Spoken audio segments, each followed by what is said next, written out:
Common man, no show pep, no solid plan. Spins a yarn, recants a tale. The esoteric approach won't fail. Tune in, it's time for Common Man. Common man, charms the housewives like no one can. What you shoot, word we play. Non-stop nonsense on deck today. Tune in, it's time for Common Man. That's a bunch of malarkey.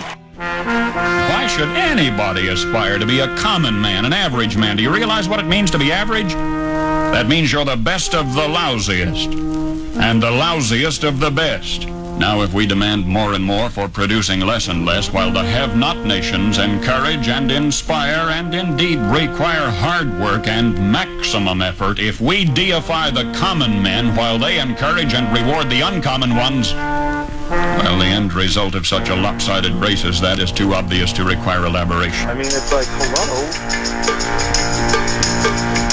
Ladies and gentlemen, we got him.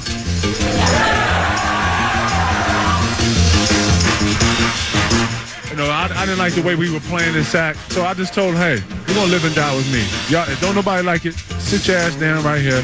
Don't come out here, and we coming through me. You know, that's why I like Sam to come in. You know, I let them do their things for 3 quarters, come 4th quarter, bring it to the ticket.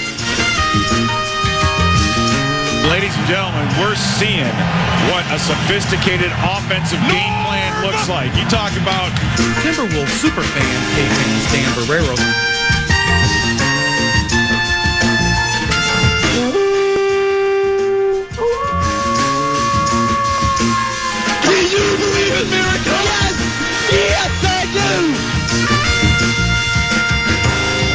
I'm always hesitant to believe what I read. You know what I mean? I think that still it comes down to society. Many times people are forced to believe what they read, and many times what you read might or may not be true.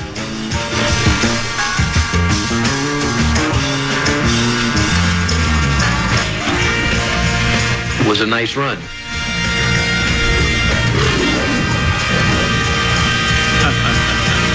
Talk about guys stealing from 1 to 3. You ought to pay that station to be on there.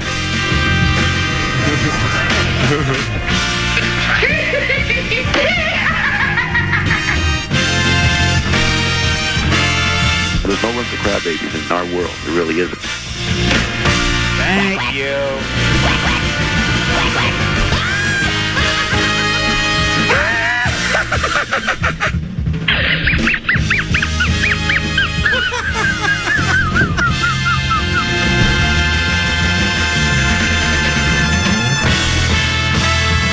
Mark, they can't pitch.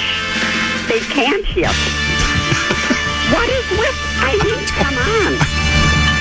He's the clown from Brown. He's the 4th in the North. This is the Common Man, Dan Cole. Rum comes your way. It begins in 5. Actually 3, but 5 sounds like more than 4. Greetings, ack, a dack, and dack, ack. You know, some people will often ask me, they'll say, what do you mean by ack, a dack, ack? Well, what is it all about? Well, it's your password for tomfoolery and skullduggery. It will also gain you admittance into a meeting of the Loyal Order of Water Buffalo. Ooh la la, ooh la la. I'm a radio dinosaur, the Common Man. This is my La Brea Tar Pit, sports radio, FM 100.3. Someday archaeologists and paleontologists will be sifting through the rubble that will be 1600 Utica Avenue South, and they'll stumble across my skeletal remains and my cold, dead, rigor mortis-laden lips attached to this, fill in the blank, microphone, and they'll say, egad, a social commentator with an archaic communication device, here until 3, big ticket takes over then. This show has been described in a lot of different ways by people, including an acquired taste, but really more importantly, the host is unprepared, uninformed, and unapologetic about it. He really isn't. And if you're looking for poised, polished, and professional, you got it 3 to 6, big ticket. And JG. I got here early today looking for leadership on a Friday, as I often do. Looking for that, maybe some career advice, maybe some ideas for the show today, maybe even just a verbal slap on the back. We've been getting unprecedented response for much of the material here, but I hear nothing from the coroner's office. So I know the listeners like it. You know, if we're having fun, they're having fun, but I don't know what what the front office thinks about what we're doing. And, every once in a while you want a little, not only a verbal slap on the back, but maybe a win one for the Gipper kind of a speech. And, the late Herb Brooks ain't walking through that door to give us one because he's not here anymore. He passed away. So I wandered about. The radio is just not the way it used to be. I remember when I first started in the radio business, Great Falls, Montana, KQDI, AM 1450. I was a news guy. And that was back in the days before technology had gotten to what it is today, where, a disc jockey can do an entire 3-4 hour shift in like 20 minutes just by pre-recording everything, So there's not a need for the radio stations used to be just a beehive of activity back in the old days. Music, radio, pop, WLS. Back in the days where they had jingle packages and all that. And I mean, every radio, we have 6 radio stations here. There would be 6 on-air people. And then, of course, on the talk shows, you got producers and guests and salespeople everywhere and front office people. It was just a beehive of activity. Today, it was like a Twins game in late September. Yeah. Empty. Not a soul here. So I decided, and it was dark. So I decided, what am I going to do now? And so I wandered down here to Studio A, and I saw that the on-air light was on, so I knew PA was asking somebody some questions that Nordo probably put together for him. And then I noticed that Nordo's light was off. Tenneby, do you remember about 3 or 4 years ago, maybe it was 3 years ago, a documentary came out called Get Back.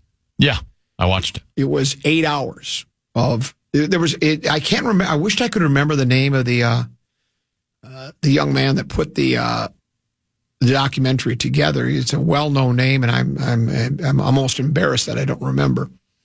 But he had like 58 or 60 some hours of film footage that the Beatles had done. They had done this back in 1969, 1970, as they were putting what they thought was to be their last album ever, called Let It Be. The project was Get Back to where they once belonged. They wanted to get back to just being a rock and roll band. Instead of using all the studio tricks, the 4 tracks, the 6 tracks, the double loops, the this, that, and the everything, and the sound effects, they were just going to get back to, a lead guitar, rhythm guitar, bass player, and a drummer. And that footage was put in the lap of, and maybe you could look up his name for me if you get an opportunity to do that, was thrown into his lap, and he put together that 8-hour documentary. You watched it, I watched it. It was fascinating to me.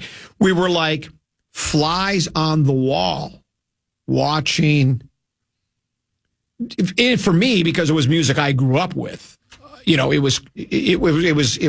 was like I was there as it was being created. It was much like for many announcing the 4th draft pick for the Minnesota Vikings would be life-changing. That was a life-changing moment for me. I could have watched all 58 or 60 hours, whatever it was. That's how much I was fascinated by it, because that's always been my favorite band.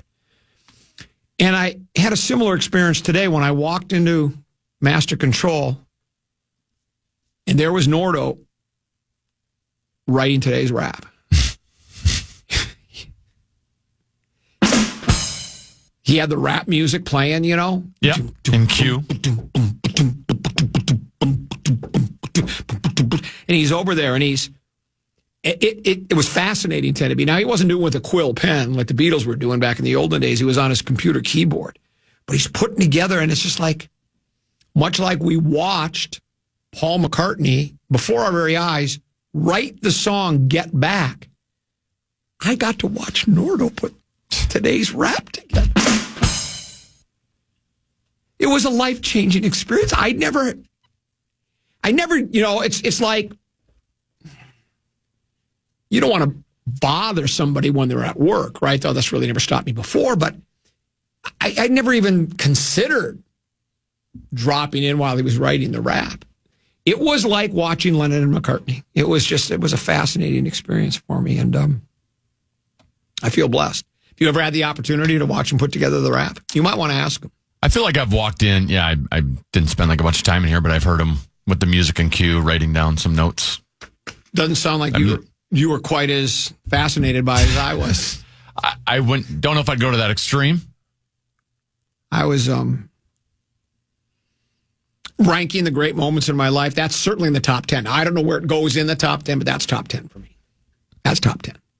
Would you compare it to walking in on me in the other production room while I'm putting a montage together? Would it be on the same level? I guess I've never done that before.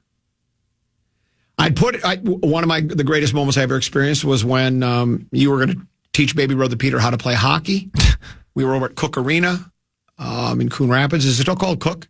It had already been transformed into the Coon Rapids Ice Center, okay. So they had changed. They had upgraded. But it had been called Cook Arena, and so you, me, and baby brother Peter went to the locker room, and you guys were going to change into your hockey gear, and you took your pants off, and baby brother Peter said, "Banana underpants? Really?" Because you had boxers with bananas on it. Yeah. And he said, "Really?" 5-year-old kid ripping you for your under. That was a top 5. That's a top 10 moment for me. It was Peter Jackson, Lord of the Rings fame, was who did it. I felt like I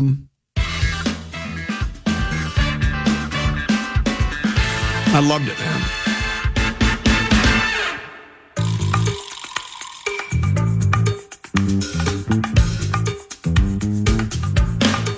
Text message just came in and said, "I love when you tell a long, rambling, seemingly pointless story just to set up a rip." Never change, Common Man, and I won't. That's what it was all about, a long, rambling dissertation just to get to a rip. We'll break, we'll come back. I think 10 has got a keyword to try to put $1,000 in somebody's hand. Yeah, the fan wants to give you a shot to put $1,000 in your hand with our national cash contest. Just enter the keyword pay at KFAN.com now for your shot at winning. That keyword is pay. Enter now at KFAN.com.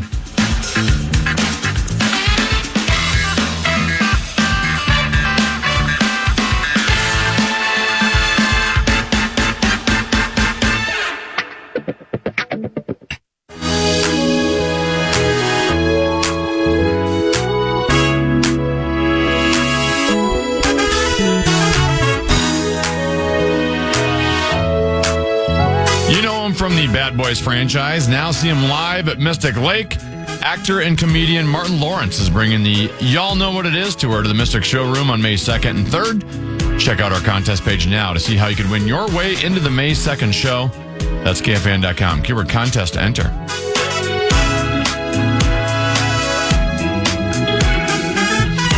Local, family-owned, highly qualified, and affordable. That's Affordable Electric. They provide everything from whole house electrical safety inspections to 24-hour emergency electrical repairs. They bring you Peek at the Purple. And as I've told you before, one thing you need to keep in mind, their website, it's affordable-electric.com. Affordable Electric. Shockingly affordable. You Peek at the Purple is the pro football Pro Football Writers Association, the PFWA. Yesterday, they named Kevin O'Connell, head coach of the soon-to-be big game world champion Minnesota Vikings, the NFL Coach of the Year. Today, they named Sam Darnold as the NFL's most improved player. Hard to argue with that. You could probably make an argument for a couple of other coaches if you wanted to, though certainly Kevin O'Connell deserved to get the accolades that he did from the Pro Football Writers Association. But certainly Sam Darnold, that might be another player that I'm not paying as close attention to the league as I once did.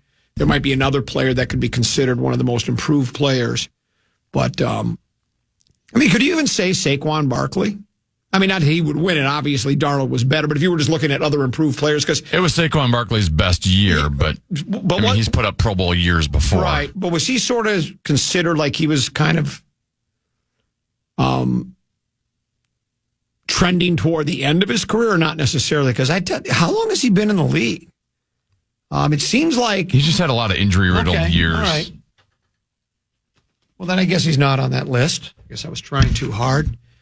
But, he still was highly regarded enough to get like a $12.5 million contract, which for running backs these days. Yeah, well, yeah, that's true. It's a lot of money. I think he got the paid most in free agency. So, yeah, he would have looked good in purple. If I told you this idea about putting an offense, this was his 7th year. Oh, so he hasn't been in the league nearly as long. And well, he started at a young age. So he's 27 years old. Have I ever told you an idea I have for putting together a great offense that's never been done before? Yeah, we should get right back into that. You know what I did see? This is interesting. Let me see if I can find this. I thought I sent this. Oh, I took a photo of it because it would not print. The Scarf, Eric Escala, former WCCO radio newsman extraordinaire, does Almanac and has for years and years and years. He helps search for things. He's like my FBI, CIA, BBC, BB King, Doris Day, Max Busby. He looks for material for me. And he got it from, it was somebody, and who was it? So I don't know who it is because I all I did was took a picture of the my computer screen. But it was 3 different tweets about Viking recognition. All right. So they had 3 of them. And it says, it's from the Minnesota, I think it's from the Minnesota Vikings Twitter account or email or text, whatever. Your Twitter account, social media site, whatever. And it says, Flow with an exclamation mark after it. Brian Flores has been named a finalist for AP at NFL Assistant Coach of the Year. Then it has another one, Coach of the Year with an exclamation mark, and it's spelled capital K, capital O, ACH. Kevin O'Connell's been named a finalist for AP at NFL Coach of the Year. Again, exclamation marks. The other one says, Sam Darnold's been named AP at NFL Comeback Player of the Year. No exclamation mark. Almost like, well, we don't really care anymore because he's not going to be That's what people are trying to read into it, tend to be the tone and the tenor of those. On some 21-year-old intern that made the post. Well, but how do you know, Tenneby? The other 2 have exclamation marks. B-Flow, almost a Norv. It was like PA did it. When PA and you opened the show with it. When PA belted out, Norv! That was an exclamation mark, maybe several, right? B-Flow! Exclamation mark. Coach of the Year! Exclamation mark. Sam Darnold. I think, again, we're still guessing on what the purple is going to do with Darnold. I guess they could just outright say, thanks, we appreciate your help, but we don't want you back because it was a 1-year deal. There's come a time when the contract expires. They could tag him, or they could sign him to a long-term deal. They could tag him and try to trade him. Who knows? Yeah, but I'm going to go with that, Tim. That means it's over. That's going to be the, as you're sifting through the rubble that is 1600 Utica Avenue South looking for signs of life, that's what I'm going to use as mine. I'm guessing the same people that are now falling for this are the same people that were tweeting during Kevin O'Connell's year-end press conference. Oh, he's not wearing a Viking shirt. There's no Vikings logo on any of his clothes he's wearing. He's just wearing a gray shirt. Well, and then he signed a contract extension like a couple days later. Maybe when the Vikings saw him with the gray shirt, that's what made them hurry up the process. That's what maybe did it. Maybe it was his way of getting that contract done a little bit sooner. You don't know. None of us know for sure. I'm not wearing a KFAN shirt today. No, you're not. Let that be known when you watch program password at KFAN.com/watch. You'll notice no KFAN logo anywhere on nice little beat to let you know she wasn't going to be here today. You had to get a late entry. We have 3 outstanding players to join us, though, at 1:30. We've got Carly Zucker, John Creasel, War Hero, and then we've got the Maestro of the Mornings, Corey Cole. That's nice. That's a really good lineup. Have you constructed the teams yet? Are you ready to? I already had the teams constructed with a little B until I found out today she wasn't going to be here. Okay, well, what are the teams? So it's you and Corey Cove. Oh. And then we'll just have Carly slide in for a little B. So we'll have Carly and John Creasel together. Cove and I think we've been paired a couple of times. Yeah, I think. you've done well together. We've done well together. He's the Maestro of the mornings. I'm the moron in the middays. So, A lot of great alliteration there is what we're always looking for. What was the thing you just sent me that I just read? Sam Darnold. Oh, yeah, Sam Darnold. We got to make sure we remind people of that every 5 minutes throughout the show Right, today. yeah, because yesterday people kept wanting us to bring up that he was coaching. I think Rosen brought this up yesterday. And I think he is. How many different, like, coach of the year, comeback player of the year, blah, blah, blah, are there? Because Rosen asked me, well, who announced it? Like, that was the Pro Football Writers, PFWA, Pro Football Writers Association, right? But the Associated Press, we just read Associated Press, comeback player of the year, coach of the year, and what was the one that B-Flow got? Assistant coach of the year. Those are all Associated Press. So now I know there's at least two, Associated Press and the Pro Football Writers Association, that puts together their postseason awards. How many are out there? That's what I wonder. I mean, it's like, and I'm not trying to diminish any one, but I wonder, like, if you win a Golden Globe, that's great, but what you really want is an Oscar, right? I mean, if you had your choice, get a Golden Globe or get an Oscar, I think you take the Oscar because I think that just has more cachet.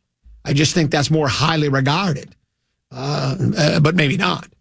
I mean, Tenneby, it's like the difference between a City Page Award and the Marconi.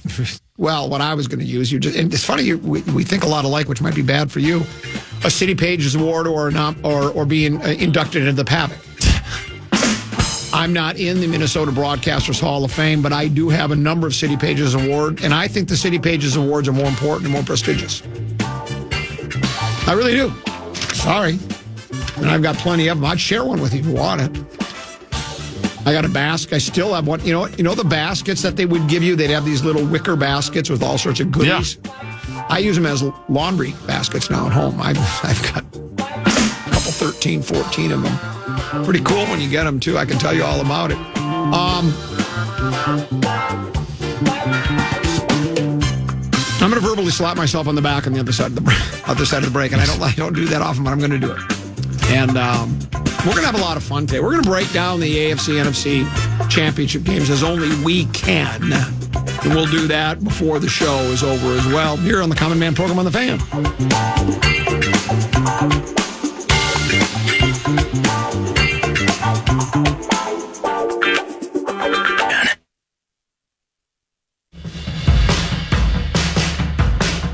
Want to chime in on what's happening with your favorite KFAN program? I would like to. How can we do that? Well, just make your voice heard on the Bradshaw and Bryan text line. You can let us know what you have to say by texting your message to 64686. That's 64686. Standard message and data rates apply. Well, that's a mighty fine idea, Timmy. Thanks for that tip. Thanks for that advice. At least I got some advice today from somebody here at the radio station. Nobody in the coroner's offices. They're all gone today. I think, we've talked about embracing the 4-day work week. I think iHeart Minneapolis is ahead of that. They're ahead of the curve on that. I think there's many people here that are doing the I don't think they're doing 4. Yeah, they might, in some cases, they're not even doing 4. But certainly the 4-hour work week is being embraced here at iHeart Radio, except for guys like me and you, burning the midnight oil. All we do is give and give and give till we're about to give out. With Sam Darnold being the comeback player of the year, depending upon where he lands next year, he's got a chance to win a second comeback player of the year award after the last 2 performances he had, because he has nowhere to go but up. No, this one wasn't a comeback award. Sam's a really good player. He's going to be really good. He's just had a off couple of games to end the season. This one was most improved. Yeah, that was just a cheap shot. Well, they had the discussion over because they apparently, they had set odds for comeback player of the year before the year. Mm-hmm. And then the NFL tried to change, what's the word I'm looking for? Like, what players, what you need to do to fit that criteria. Yeah. And they were kind of saying, it kind of has to be coming like an overcoming an injury, which Darnold did not do. Right. So there was questions of whether he would even be eligible for the comeback player. Right. Yeah, I just wanted to cheap shot Darnold is all I wanted to do. Yeah. I never let the facts get in the way of a good story. Oh, Coroner's office made an appearance today. That's some advice for you. What would that advice be? You were looking for advice, right? Yeah, I am looking for advice. Take 2 weeks off and quit. What? Did I tell you I'm thinking about retiring? Wish you'd hurry up that decision, yeah. Well, it's going to be a couple of years before I make a final decision. It's only 12:30.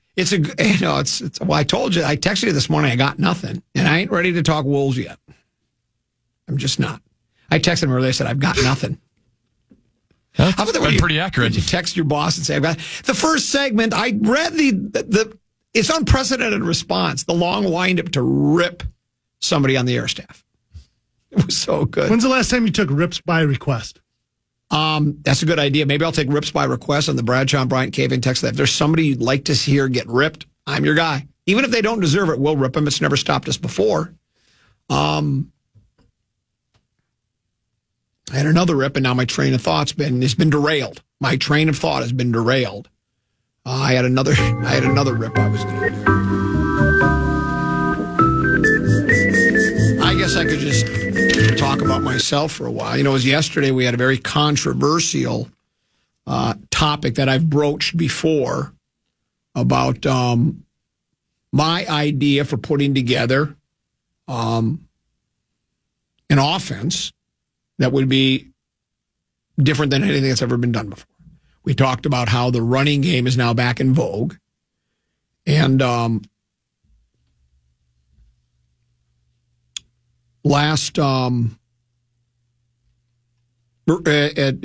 offseason, I suggested the Vikings should go after 4 or 5 of the best running backs in pro football and turn into strictly a running team. And then, you have different players with different skill sets. You got bruising backs, you got fast backs, you've got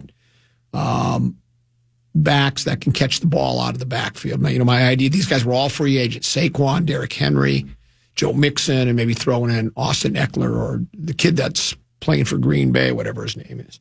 And, I was derided, mocked, ridiculed by many people, including the producer of the program, and he was back at it again yesterday.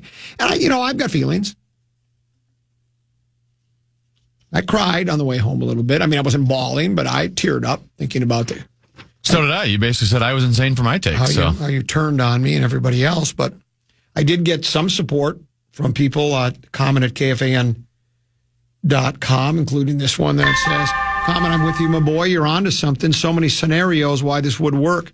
Running backs typically last an average of 4 years? Would they rather make $30 million for 4 years on a contract or possibly make $100 million doing it for 10 years because they last longer? I couldn't argue with them at all. There were several others like that. But I wanted to point out to you a handful of other great ideas that were originally rejected.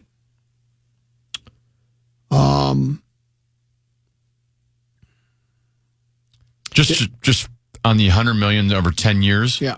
Are all 5 running backs staying with the Vikings for the next 10 years then? Is that how that's working? If you're winning that many big games, yeah. You're winning big game after big game. Okay. This was an internal memo dated 1876, Western Union. Western Union. If we could play licensed music, I would have 10 to be bump out with Western Union by, I think the name of the band was the 5 Americans. Here was the memo. This telephone has too many shortcomings to be seriously considered as a means of communication. The device is inherently of no value to us. That's what Western Union, their internal memo said when they were, hey, we got this thing called the telephone. What do you think? This was Mr. Scott Montague, MP in the United Kingdom in 1903. I do not believe the introduction of motor cars will ever affect the riding of horses. That's what he thought. Huh? Here's another. Well, I'm guessing when cars were first invented, how fast were they going? Well, I know if I was behind the wheel, I'd be driving like I ain't got a dime in it. David Sarnoff's associates rejected a proposal for investment in radio in the 1920s. The wireless music box has no imaginable commercial value. Who would pay for a message sent to somebody and to nobody in particular? We're not interested in getting into the radio industry. H.M. Warner of Warner Brothers. Who the hell wants to hear actors talk? That was before rejecting a proposal for movies with sound in 1927. What? Well, because they just had the talkies. They didn't have the ability to put sound with movies. And when they said, hey, we got an idea, we can put sound with movies. And the guy said, who wants to hear actors talk? And they originally rejected it. Much like, hey, how about 4 running backs? Well, who would want to play? Who would want to just carry 10 times instead of 40 times a game? Here's another for you.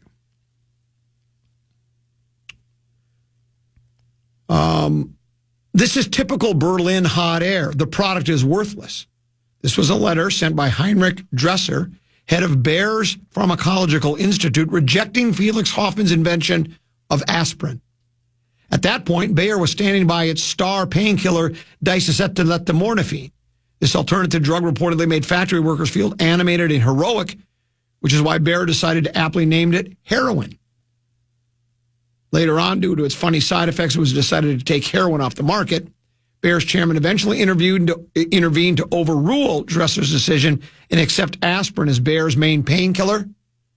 Well, more than 10 billion tablets of aspirin are swallowed annually. 10 billion. But why would we want to do something like aspirin? We have heroin. A rejection letter in 1940 to Chester Carlson, inventor of the Xerox machine. Who the hell wants to copy a document on plain paper?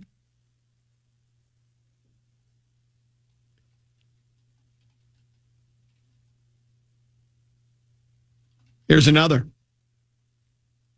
A Yale University professor, in response to Fred Smith's paper proposing reliable overnight delivery service.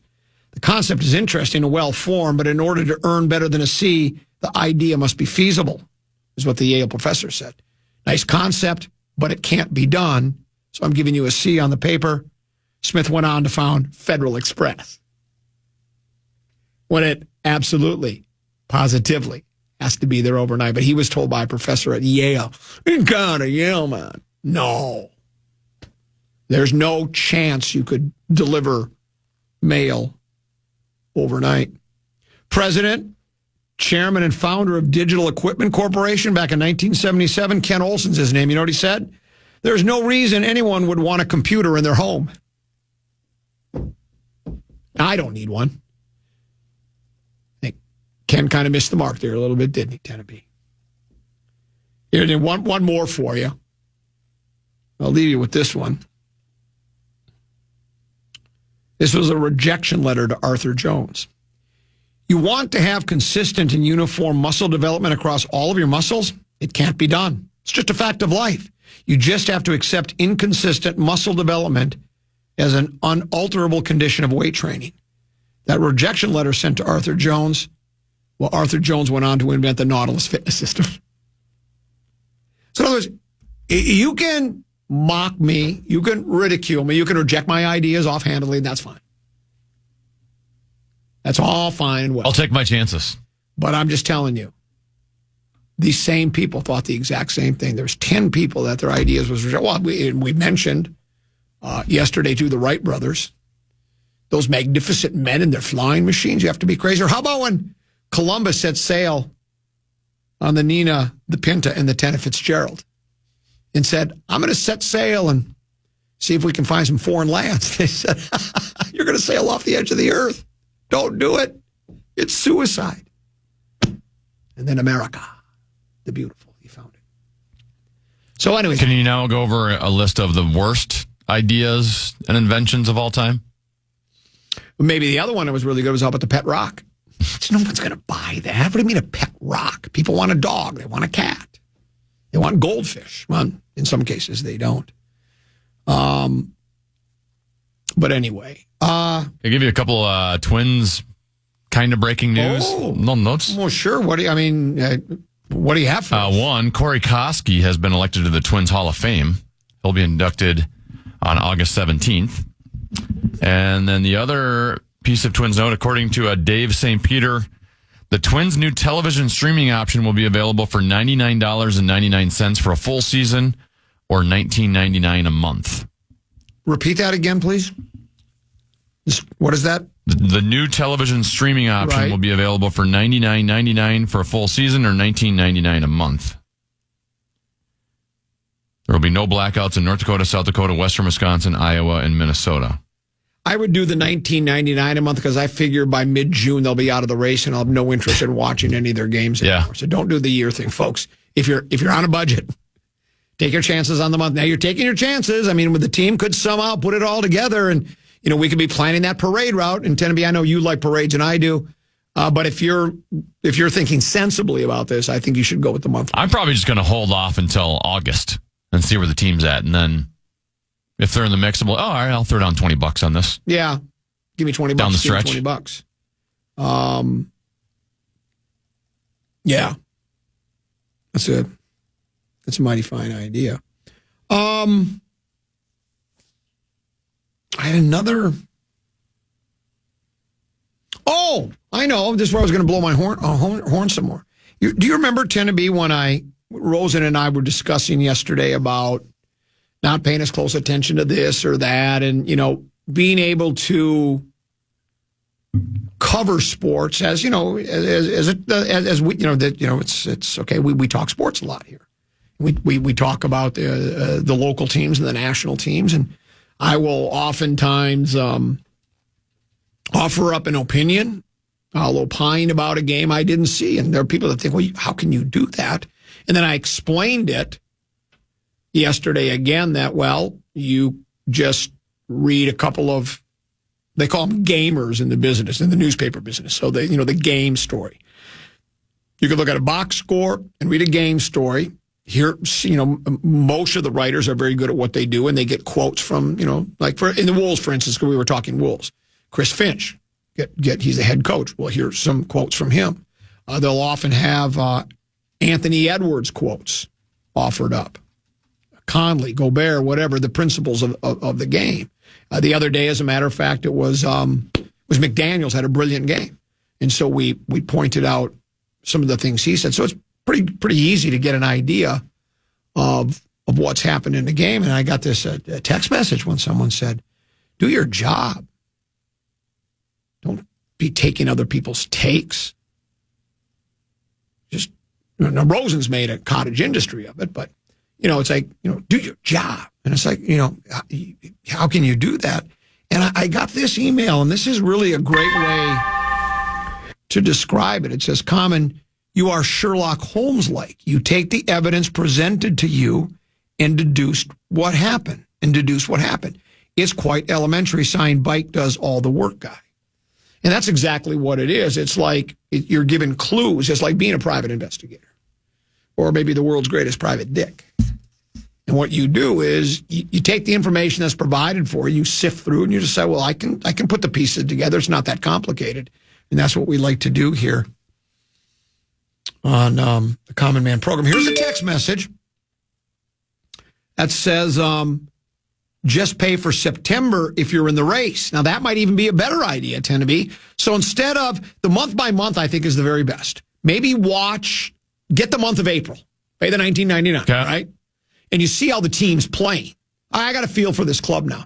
Then let's say you let May, June, July, August go over, and all of a sudden you start, if it's one of those Septembers to remember, and all of a sudden the team's in bat, well, now all of a sudden I'll pony up and it's sort of like, my whole theory about baseball, basketball, and hockey, the seasons are so long. I like postseason play.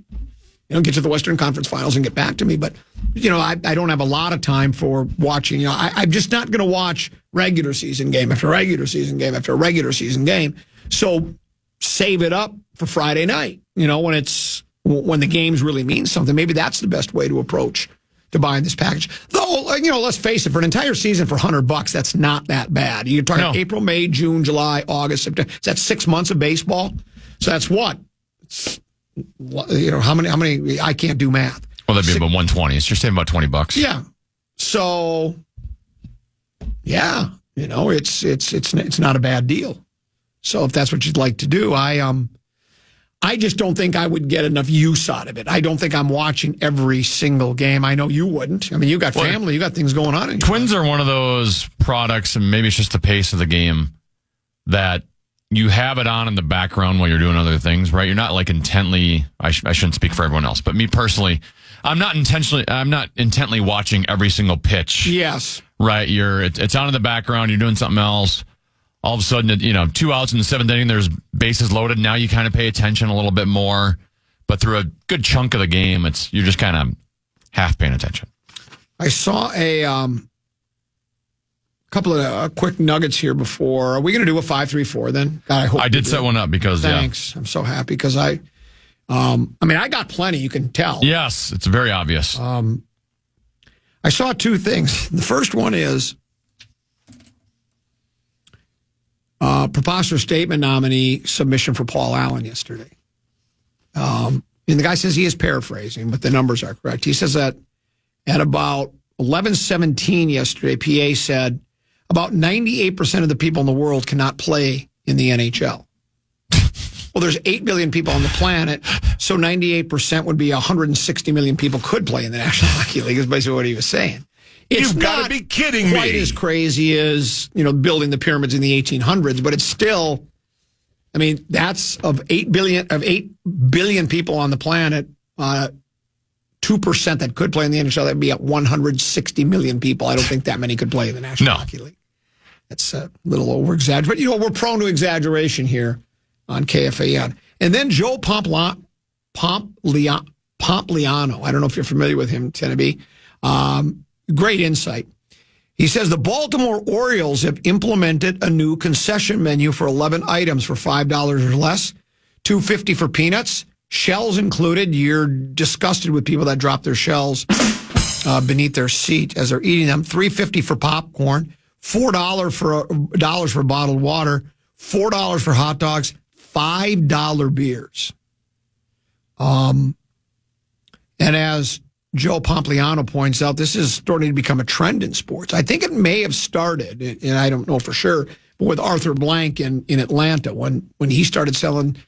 I don't think all concessions were cut rate. It's not like you're going to get a Andrew Zimmern chopped chicken sandwich for $2.50, and you're going to pay $15 for that bad boy, and that's just the way it is. But the idea that they're making concessions, and I think they finally figured it out. They're like, we're charging so much for the tickets that people are starting to. They must be feeling either just complete guilt, or maybe it's hitting them in the pocketbook in one way, shape, or form that people are not buying any concessions then.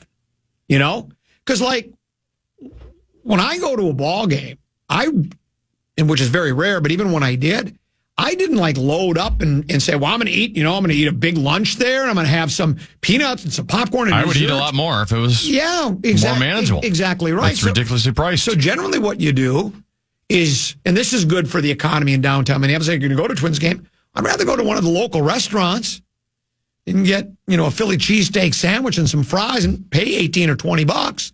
But get a good helping of it, and then maybe have I don't have to wait in a long line. Yeah, and maybe just have a box of corn or some peanuts in the game, and maybe they're realizing that's going. Again, if selling no bags of peanuts at $4.50 a piece or selling 8 at $2.50, I think they can understand. So I don't think they're doing it out of the goodness of their heart or that they're feeling guilty for really just. Jacking up prices, they've got you once you're in the stadium. So I think, but that is a good idea. So the Orioles. Hear, hear. Hear, hear. I'm still amazed, though, that we've gotten to a point in society where lowering the price of a bottle of water to $4 is a good deal. Yeah, right. That is something you can basically get for free. The $5 beers thing, though, Tenneby, that might... Well, then they'll make more bad decisions and buy more $5 beers. Well, that's it. But your point, I don't drink, but I'm assuming there's a lot of people that do and go, I'm not paying for that price. I'm going to drink before I go to the game, or I'm going to sneak something in. But now at $5 beers, you might have somebody who's going to have a couple 13. In other words, could it present problems as well? Beers are only $5 a beer here because, if you go to a downtown, I don't drink beer either. I got to think if you go to most, unless it's a happy hour, right? Or it's some crosstown bar in some small town. You're downtown Minneapolis. What does it cost for a beer? I got to think it's got to be $8, $9, $10, right? So now if I can get a couple for $5, but good for the Baltimoreans. Just a warning. And the stadium's still making a good amount of money on that too, by the way. Here's what I'm going to tell you though. I wouldn't hold your breath of it happening with the Pole lads over at the Goose that laid the golden egg in their last year of owning the team. I wouldn't expect any cut rate concessions. When we come back, 5-3-4, Tenna, tease, please. It's a memorable anniversary today.